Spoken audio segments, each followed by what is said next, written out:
আল্লাহ তাআলা কিয়ামতের দিন সাইয়েদনা নূহ আলাইহিস সালামকে বলবেন, নূহ তুমি কি দাওয়াত পৌঁছিয়েছো তোমার উম্মতের কাছে? নূহ আলাইহিস সালাম বলবেন, হ্যাঁ আমি পৌঁছিয়েছি। এবার নূহের উম্মতকে আল্লাহ জিজ্ঞেস করবেন, হে নূহের উম্মতেরা, তোমাদের নবী নূহ কি দাওয়াত পৌঁছিয়েছে? নূহের উম্মত বলবে, না আল্লাহ, কোনো দাওয়াতও আমরা পাই নাই, আপনারাও চিনি নাই, জান্নাতও চিনি নাই, জাহান্নামও চিনি নাই। নূহ আলাইহিস সালাম বিপদে পড়ে যাবেন। তখন আল্লাহ বলবেন, নূহ তোমার পক্ষে কোনো সাক্ষী আছে?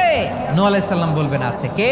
উম্মতে মুহাম্মাদি। তখন আমরা বলবো, আল্লাহর নবী নূহ আলাইহিস সালাম তিনি আপনি যা যা বলেছেন ঠিক তা তার উম্মতের কাছে পৌঁছে দিয়েছে। এবার নূহের উম্মতের সাথে আমাদের ঝগড়া লাগবে। তারা বলবে, তোমরা আসছো আমাদের হাজার হাজার বছর পরে, তোমরা কি করে জানলা? তোমাদের সাক্ষী ধর্তব্য হবে না? আমরা তখন বলবো, আমাদের কোরআনে তোমাদের নবীর নামে আল্লাহ তাআলা একটা সূরা নাজিল করেছেন, সূরাতে নূহ। দিন রাত এক করে তোমাদের কাছে তিনি দাওয়াত পৌঁছেছেন, সব আমরা জানি। আমরা যখন বলবো এই কথা, নূহের উম্মত চুপসে যাবে। তখন আমরা সত্য বলেছি কিনা এটা আল্লাহ তাআলা জানতে চাইবে। বিশ্ব